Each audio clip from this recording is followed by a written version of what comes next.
지난주까지 우리가 베드로 전서의 말씀을 함께 상고했고 오늘부터 12월 한 달 동안 베드로 후서의 말씀을 상고하고 베드로서의 말씀은 끝을 맺습니다. 베드로 후서가 기록되어진 것은 AD 63년, 64년경입니다. 그리고 그 기록 장소는 정확하지 않지만 학자들은 추측하기를 대개 로마에서 기록되었을 것이다 생각합니다. 베드로가 첫 번째 서신, 즉 베드로 전서로 알려진 첫 번째 서신을 쓴 이후에 약 3년의 세월이 흐른 시점입니다.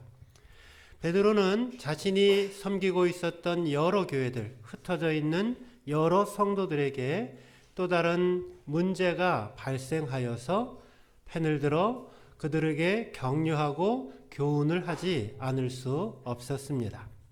한번 기억을 더듬어 보십시오. 베드로 전서 우리가 한 석 달 넘게 상고했는데요. 베드로 전서의 가장 중심되는 주제가 무엇이었습니까? 베드로 전서의 중심 주제는 좋은 말씀이었죠. 기억나세요?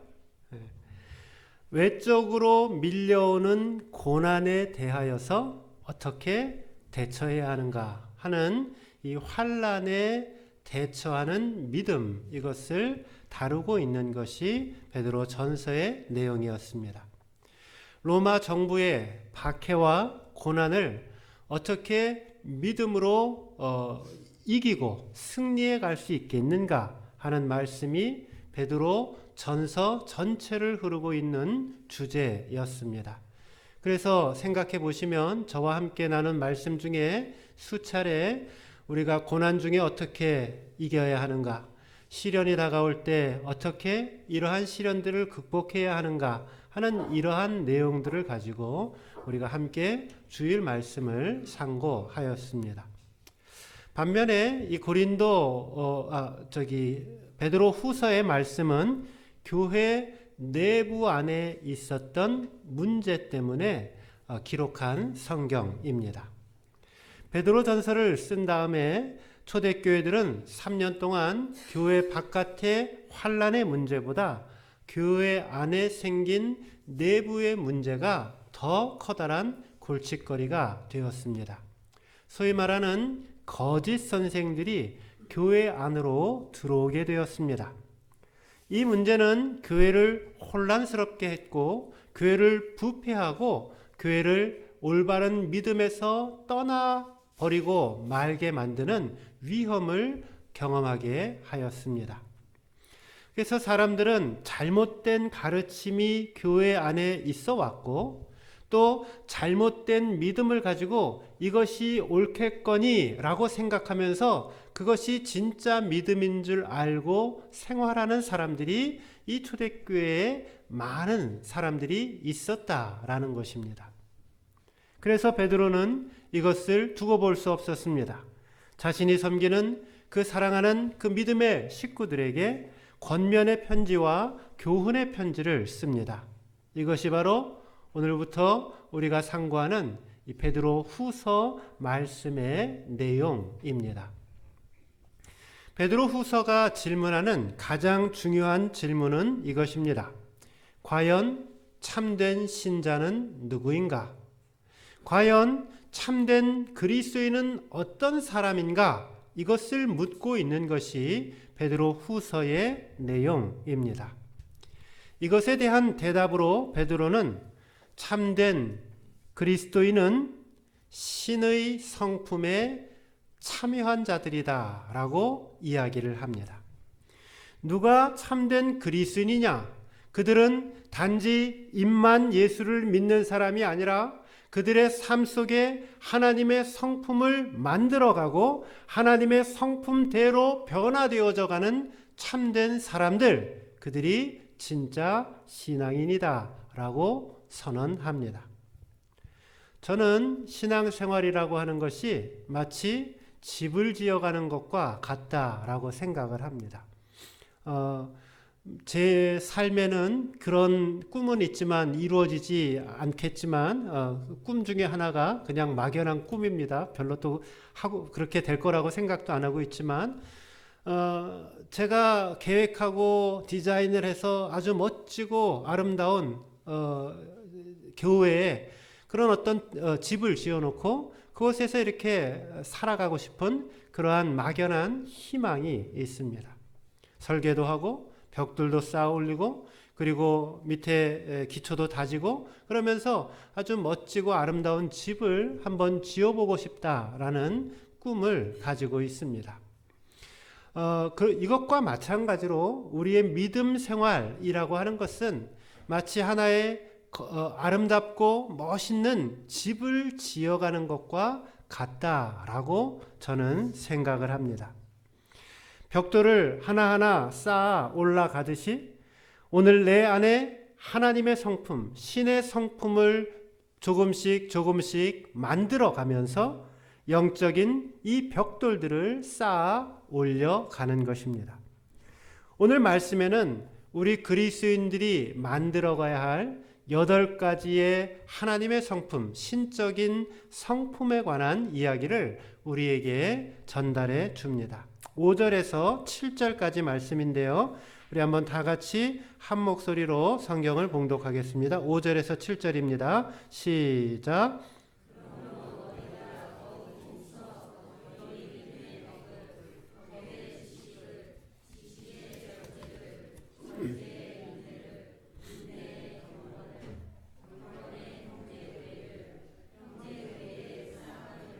네, 여기 8가지가 나오는데 제일 먼저 믿음이 나왔고 그 다음에 믿음의 덕을 세워야 된다 그랬고 덕의 지식을 그리고 지식의 절제를 절제의 인내를 인내의 경건을 그리고 경건의 형제 우애를 그리고 최종적으로 그 형제 우애 위에다가 사랑을 더하라 라고 이야기를 합니다.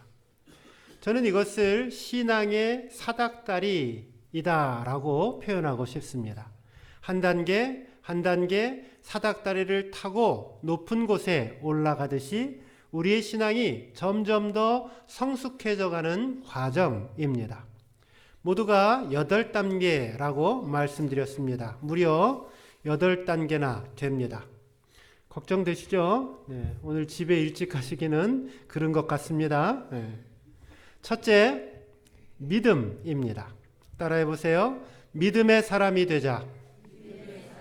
네. 제일 먼저 우리의 신앙 단계에 있어서 제일 첫 번째 중요한 것, 그것은 뭐냐면은 내가 믿음의 사람인가 그렇지 않은가, 이것이 제일 중요한 기준이 됩니다. 믿음은 우리 그리스도인들의 신앙생활에 있어서 가장 기본적이고 또 가장 필수적인 요소입니다. 믿음이 나한테 없다라고 하면, 하나님께 대한 믿음, 예수님의 십자가 보혈에 대한 믿음이 내 안에 없다라고 하면 나는 교회를 아무리 오래 다녔다 하더라도 나는 아직 하나님의 자녀가 아닙니다. 우리는 믿음으로 죄사함을 받고, 우리는 믿음으로 의롭다 하심을 얻고, 우리는 믿음으로 하나님의 자녀가 되었습니다.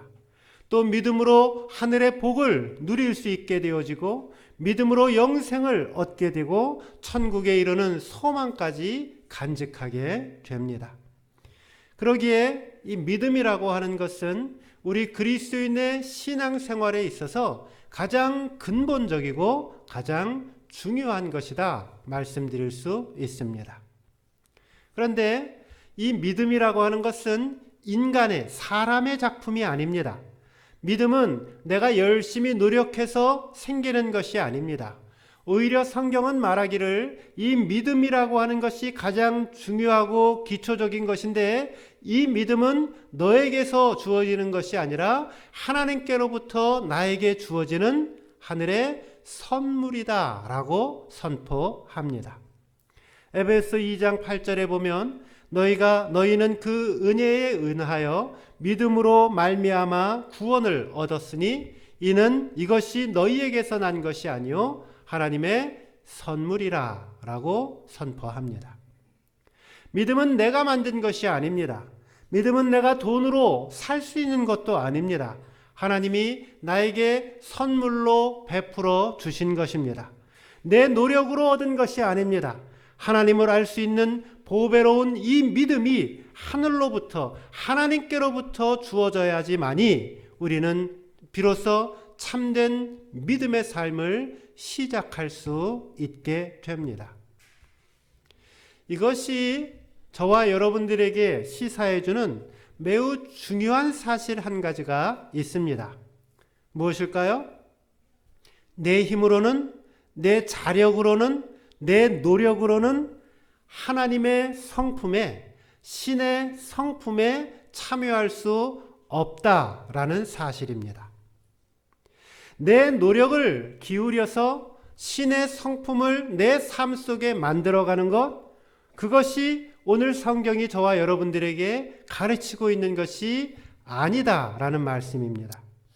내 안에 내주하시는 하나님께, 내 안에 내주하시는 성령님께서 내가 내 안에서 더욱 강력하게 역사하실 때에 그때 하나님의 아름다운 성품들이 내 안에서 만들어져 갈 수 있게 됩니다.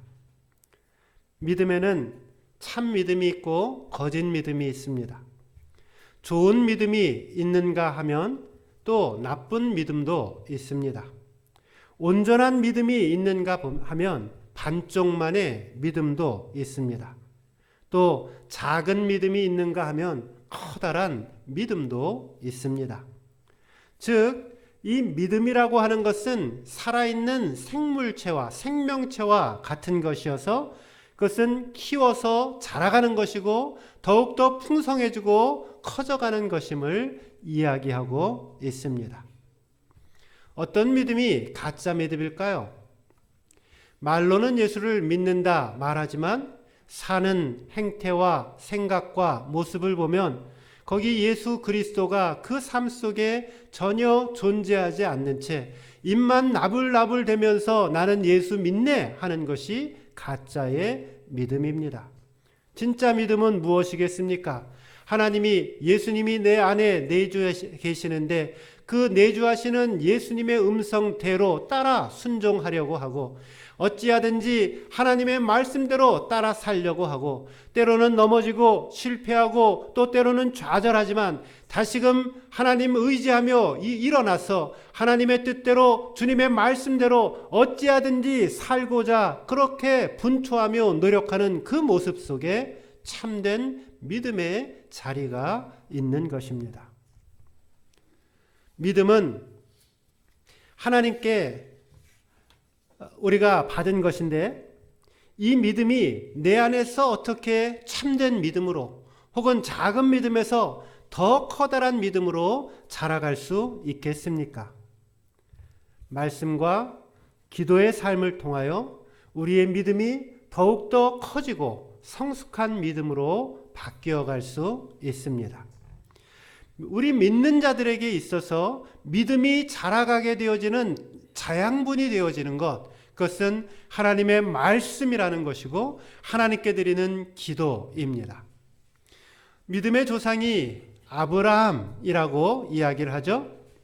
아브라함이 어떻게 해서 이 믿음의 조상이라고 하는 별명을 가질 수 있게 되었습니까?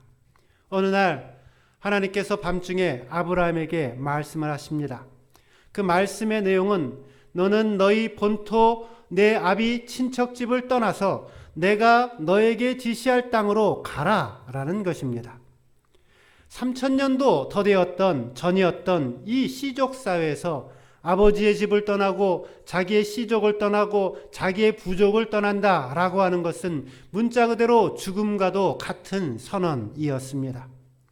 언제 죽을지도 모르는 위험에 놓여지는 상황인 것이고 모든 안전의 상실이 다 사라지고 마는 상황입니다.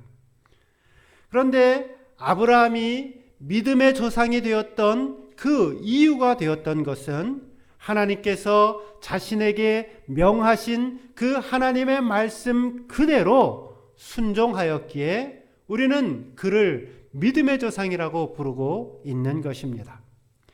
이 아브라함이 하나님의 말씀 그대로 순종하였을 때 하나님은 이 아브라함의 인생을 인도하였고 그의 인생을 축복하셨고 자신의 인생만 축복한 것이 아니라 그 자자후손 대대에 이르기까지 축복하였던 축복의 조상, 그런 믿음으로 나아갈 수 있게 되었습니다.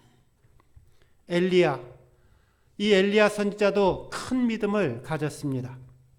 그는 하나님 앞에 기도를 하면은 이 메마른 땅에 하나님께서 비를 내려주실 것이다 라는 믿음이 있었습니다.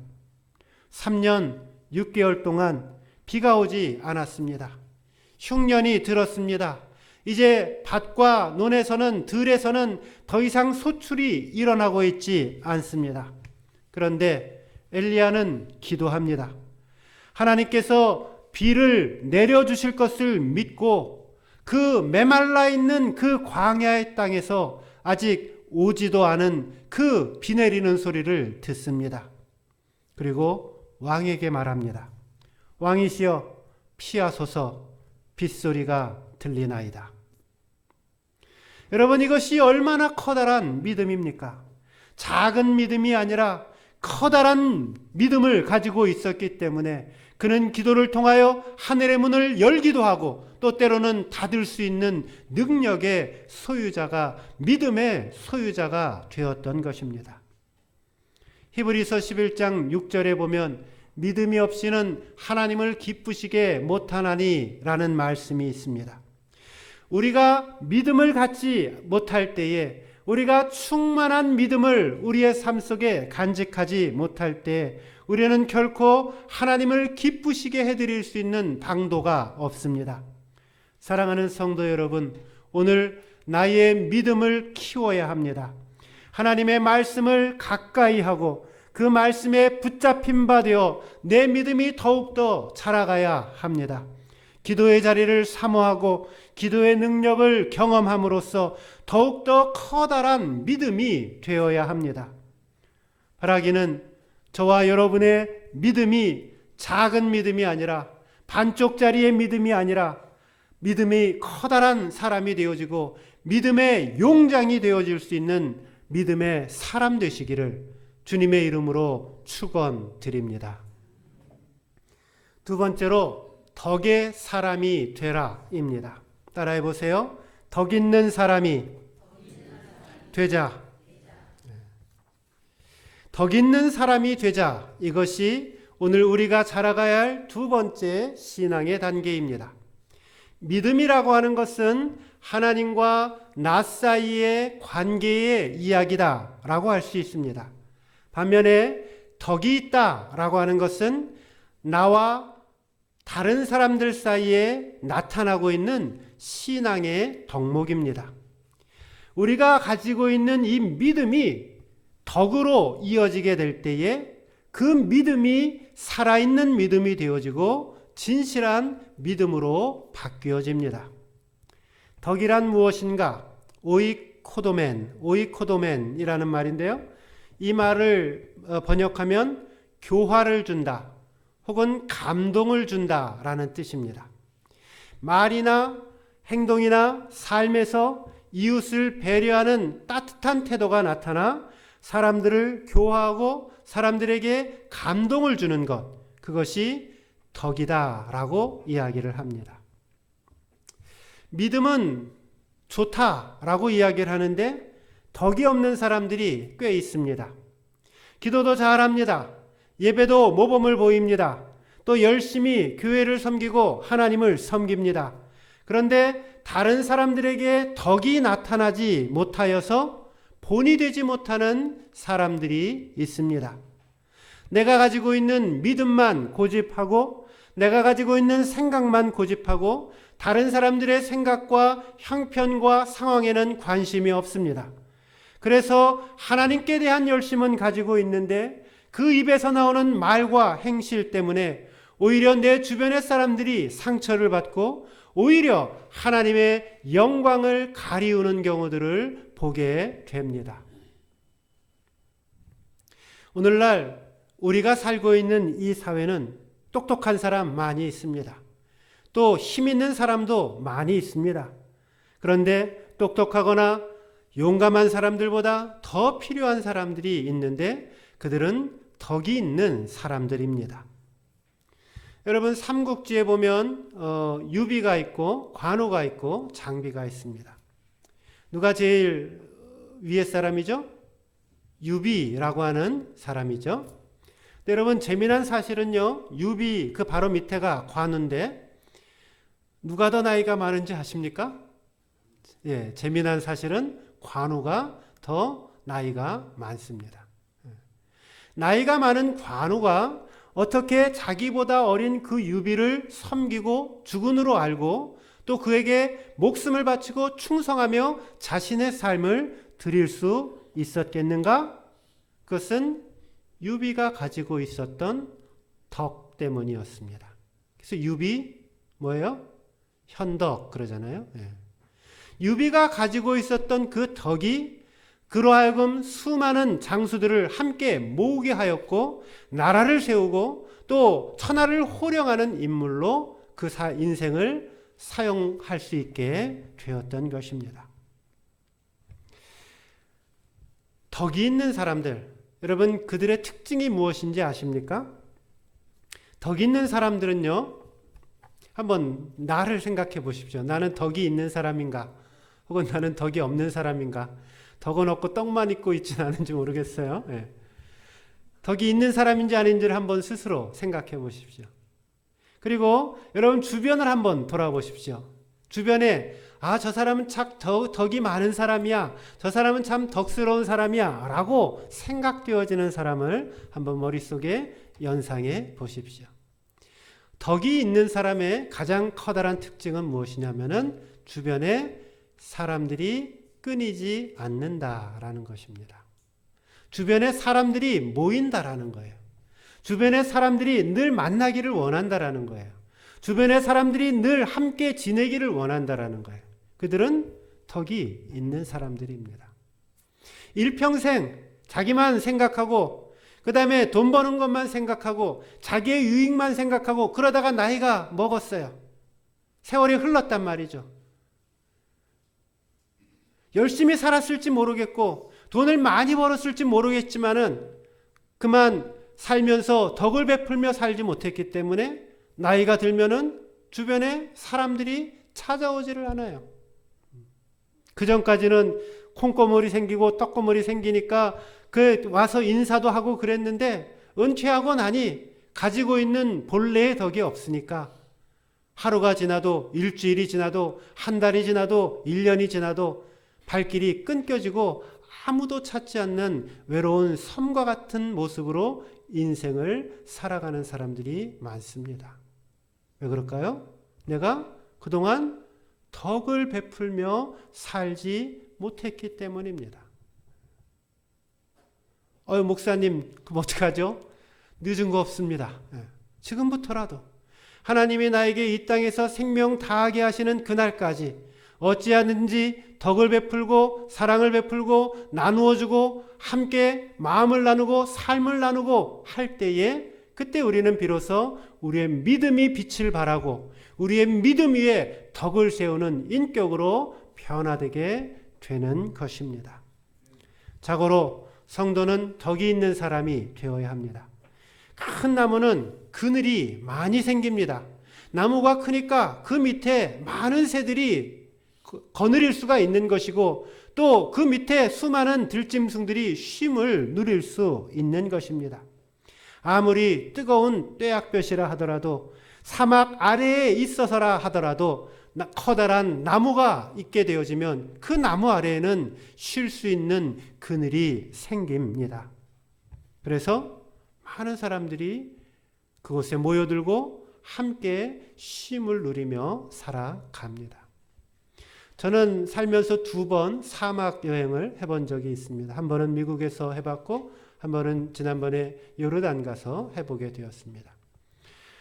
미국에서 갔던 사막은 모하브 사막이라고 하는 곳인데 그곳에 친했던 동료 목사 둘과 셋이, 저까지 셋이, 남자들 셋이 신정이 연말이 되어지고 새해 맞고 송구영신 예배를 교회에서 드리고 같이 의기투합해서 차를 몰고 밤새 차를 몰고 그리고 그곳에서 하룻밤을 자면서 지냈던 적이 있습니다. 근데 그곳을 가면은 낮에는 저희는 이제 아침에 그 사막 위에 떠오르는 해를 보기 위해서 신년의 해를 보기 위해서 밤을 새워서 기다렸는데 하룻밤 자면서 이제 낮에 시간이 되었어요. 근데 겨울 기간이었지만 그래도 역시 여전히 덥고 무더웠습니다.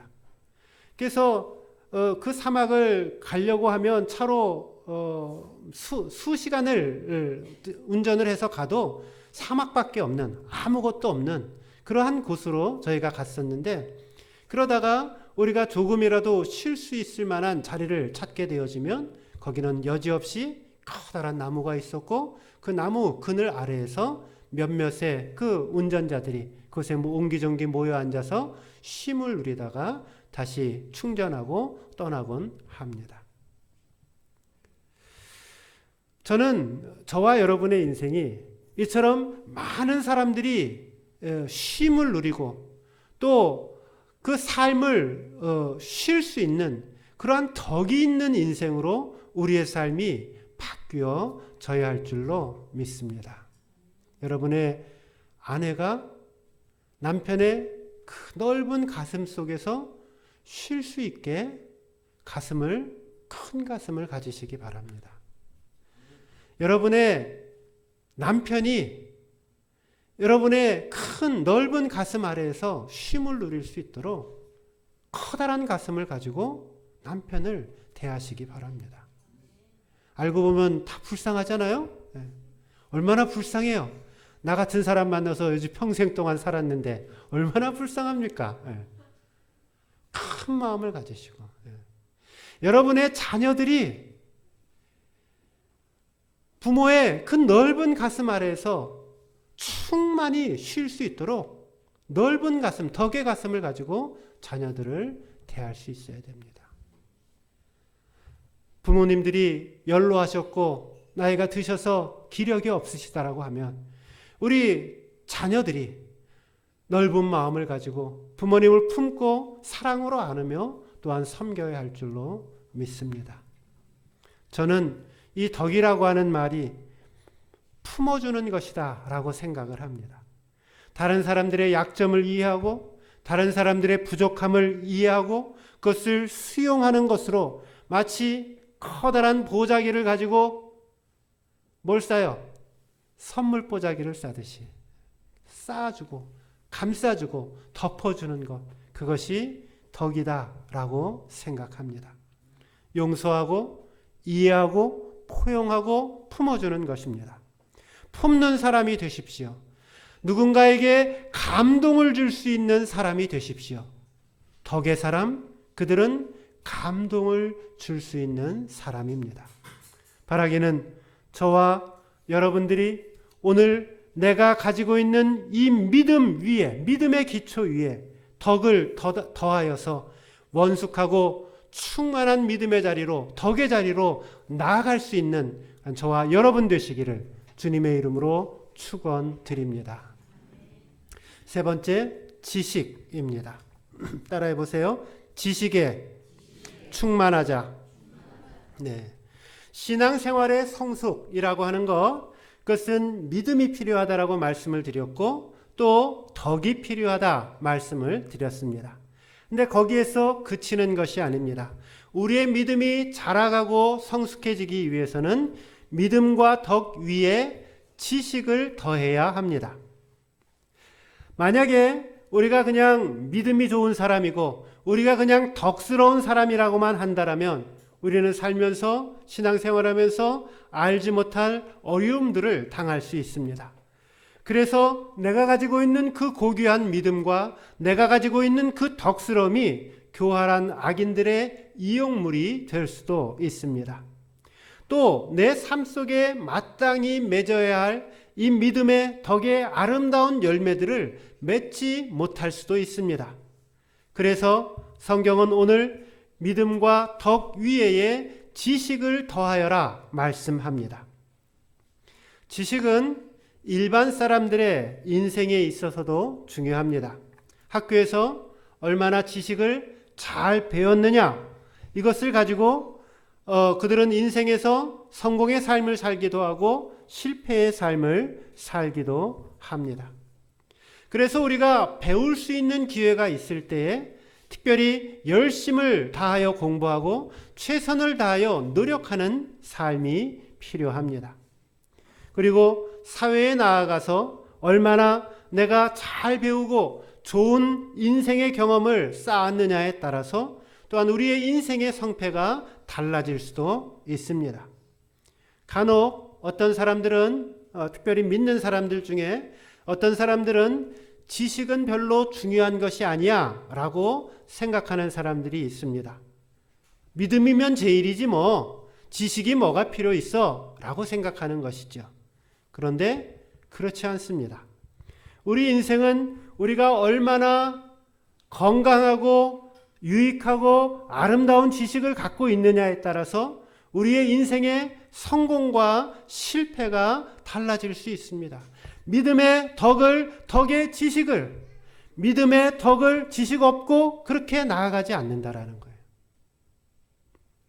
제가 하는 일의 성격상 저의 축복이자 가장 감사한 일 중에 하나는 비교적 다른 사람들보다 여러 종류의 다양한 사람들을 많이 만난다라는 것입니다. 여러 사람들을 만나는데 그 중에 저는 특별히 내 마음속에 이런 종류의 사람들을 만나면 마음이 뛰고 기쁘고 즐겁습니다. 어떤 사람들이냐면 일평생 배우는 자세로 살아가는 사람들을 만날 때입니다. 신학교에서도 여러 학생들이 있는데 이렇게 순화시켜서 말을 하면 어떤 사람들은 정말 열심히 배우고 공부를 해서 하나라도 더 알고 자신의 인생을 준비하려고 하는 사람이 있는가 반면 그렇지 못한 사람들이 있습니다.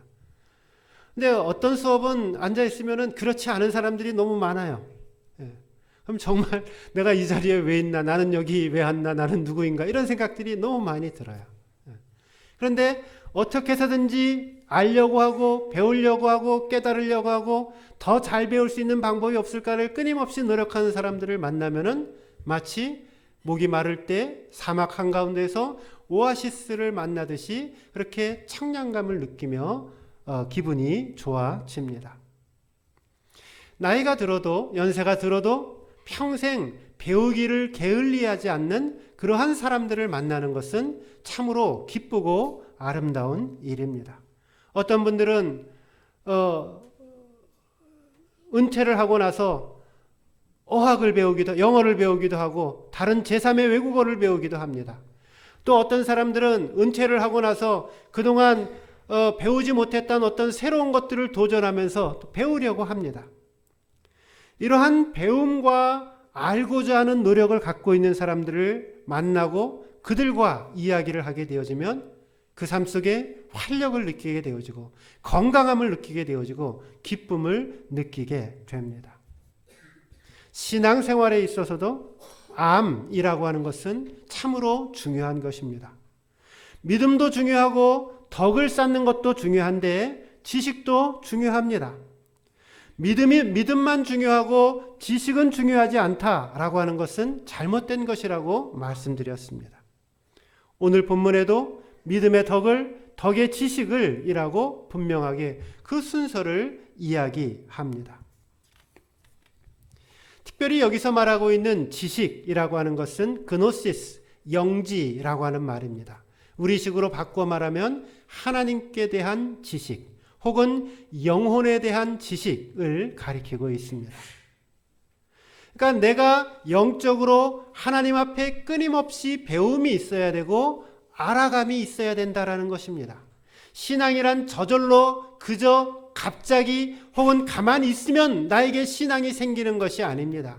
하나님의 뜻을 알고 하나님의 말씀을 배우고 어찌하든지 하나님에 대해서 더 알려고 끊임없이 노력하고 시간을 들이고 알을 추구하며 나아갈 때 거기에 비로소 자라감의 은혜가 생겨나는 것입니다. 내가 지금까지 알고 있는 것이 전부가 아닙니다. 여러분들이 지금까지 알고 있는 것이 결코 충분하지 않습니다. 그런데도 마치 나는 신앙의 모든 것을 알고 있느냐, 하나님에 대해서 모든 것을 알고 있느냐 생각하며 배우지 않고 살아가기가 쉽습니다. 사실 여러분들이 알고 있는, 또 제가 알고 있는 이 신앙의 진리들, 이 비밀들은 매우 지극히 작은 양일 뿐입니다. 날마다 하나님의 지식을 알아가기 위하여, 하나님을 알아가기 위하여 배우고 지식을 쌓는 이 일에 힘을 쓸 수 있어야 합니다. 하나님을 아는 지식을 알기 위해서 우리에게 두 가지 성품이 필요합니다. 첫째는 겸손함입니다. 그리고 두 번째는 부지런함이 필요합니다. 신앙의 깊고 풍부한 지식을 알기 위해서 늘 배우고자 하는 겸손한 자세가 필요합니다. 예배, 또 두 번째로 부지런함의 자세가 필요합니다. 예배의 자리를 사모하고 하나님의 말씀을 읽고 묵상하고 성경 공부의 기회를 할 수 있는 한 참석하고 좋은 신학 서적 등을 읽는 것 등 이런 부지런함을 통하여 우리의 믿음이 자라갈 수가 있습니다. 그래서 배우고 깨닫고 또 알게 되어진 것을 내 삶 속에 머리로만 알고 있는 것이 아니라 내 삶 속에 적용시켜서 머리의 지식이 아닌 삶의 지식으로 드러나는 인생이 되어야 합니다. 바라기는 날마다 배우기를 힘쓰셔서 내 영혼의 지식이 날마다 자라가는 인생 되시기를 주님의 이름으로 축원드립니다. 네 번째, 절제입니다. 절제, 따라해 보세요. 절제하는 삶을 살자. 네. 믿음의 덕의 지식의 절제를 그랬어요. 절제하는 삶을 살아야 합니다. 지식을 추구하는 삶에 한 가지 약점이 있습니다. 뭐냐면은 좀 아는 것 같으면은 뭐가 생겨요? 교만함이 생깁니다. 아는 척을 하려고, 자꾸 드러내려고 하고, 자랑을 하려고 합니다. 지식은 그 특성상 교만하기 쉬운 습성이 있기 때문에 부단히 우리가 알고 있는 그 지식 위에 절제함을 공급해야 합니다. 남보다 조금 더 많이 배운 거, 또 다른 사람들이 부러워하는 학교를 다닌 것, 혹은 어떤 전문적인 지식을 내가 가지고 있는 것, 그런 것들이 때로 우리의 삶을 유익하고 풍성하게 만들기도 하지만 오히려 그것이 내 인생의 올무가 되어지고 우리의 인생의 패망의 선봉이 되는 도구가 되기도 합니다. 그러기에 절제가 필요합니다. 절제, 엔크라테이아라는 말입니다. 이것은 통제가 되어 있는 상태라는 뜻입니다. 다스려져 있는 상태, 그것이 절제입니다. 그래서 어떤 너무 많이 지나쳐 있거나 혹은 부족함이 없이 잘 조절되어져 있는 삶의 상태를 이야기할 때에 절제된 삶이라고 이야기를 합니다. 어떤 것이 내가 생각하기에 가능하다라고 생각할 수 있지만은 그럼에도 할 수 있음에도 불구하고 절제할 줄 아는 지혜가 필요합니다. 그런데 우리는 살면서 절제가 잘 되지 않는 경우들을 많이 경험합니다. 어떤 사람은 놀기 시작하면은 끝장을 보고 절제하지 못하는 사람들이 있습니다. 적당한 선에서 절제하고 또 즐겨야 하는데 끝까지 가는 것이죠. 어떤 사람들은 마음의 화를 조절하는 데 있어서 어려움을 겪습니다. 적당한 수준에서 자신의 감정을 표출해야 되는데 끝간데 없이 화를 내고 마음의 분을 쏟아내는 사람들도 있습니다. 어떤 사람은 오락에 혹은 컴퓨터에 미쳐 있습니다. 어떤 사람은 음식을 먹는 것을 절제하지 못합니다. 또 어떤 사람들은 쇼핑하는 것을 절제하지 못합니다. 그 외에 우리가 절제하지 못하는 수많은 것들이 있습니다. 어떤 일을 하든지 간에 그것을 잘 조절하고 적절하게 다스리고 절제할 줄 아는 삶이 필요한데 그러지 못하는 경우들이 많이 있습니다. 절제는 자동차로 말한다라면은 이 브레이크, 제동장치와 같습니다. 세상에서 아무리 좋은 차를 가지고 있다 하더라도 제동장치가 브레이크가 고장나 있으면은 그 차는 탈 수가 없습니다. 하나님은 나를 조절할 줄 알고 나를 절제를 할 줄 아는, 자신을 절제를 할 줄 아는 사람들을 하나님은 좋아하십니다. 성도들에게는 모든 것들이 가하지만 모든 것들이 유익한 것은 아니다라고 사도 바울은 이야기하고 있습니다. 어떻게 하면 절제의 삶을 살 수 있겠습니까? 그것은 다스림을 요청하는 것입니다. 성령님께서 내 삶을 다스려 주시기를 요청하고 기도하는 것입니다. 하나님, 내가 때로 이 부분에 있어서 하나님 절제하지 못하고 있습니다. 하나님, 내 안에 내주하시는 성령님께서 나를 다스려 주시고 절제할 수 있는 하나님 지혜와 능력을 허락해 주옵소서 기도하며 나아가는 것입니다. 내 입술이 절제하지 못할 때 하나님, 내 입술이 자꾸 절제되지 못하고 정제되지 못한 말들을 쏟아냅니다. 하나님, 내 입술을 다스려 주옵소서, 내 입술을 절제하게 하여 주옵소서 기도하며 나아가야 하는 것입니다. 신앙생활이라고 하는 것은 늘 주님과 동행하는 것이고 주님과 대화하는 것이고 주님의 인도하심을 받으며 그 인도함 앞에 순종하며 사는 것입니다. 겸손하여 무릎 꿇고 하나님의 다스리심을 요청하고 주님 앞에 요구하고 기도할 때에 하나님께서는 우리의 삶을 다스려 주십니다. 바라기는 매일의 삶 속에 거룩한 성령님의 다스리심과 주님의 말씀으로 나 자신을 잘 조절하시고 절제하셔서 하나님께 온전한 영광 돌려드릴 수 있기를 주님의 이름으로 축원드립니다. 다섯 번째, 인내하라. 걱정되십니까? 제가 오늘 여기까지 절제하도록 하겠습니다. 기도하겠습니다. 이제는 우리 주 예수 그리스도의 은혜와 아버지 하나님의 무한하신 사랑하심과 성령님의 감동 감화 충만케 하심의 역사가 오늘 믿음의 덕을 세우고 덕의 지식을 세우며 지식의 절제를 세워 더 큰 믿음의 사람으로 변화되기로 결단하는 우리 사랑하는 모든 성도님들 머리 위에와 오늘 우리 교회 모든 권속들, 특별히 멀리 타지에 나가 있는 식구들, 몸이 아파 병원에서 치료받고 있는 식구들, 또 군에 가 있는 식구들, 또 이 모양 저 모양으로 오늘 함께 예배에 참석하지 못한 모든 믿음의 식구들 머리 위에 이제로부터 영원토록 함께 하시기를 간절히 축원하옵나이다. 아멘.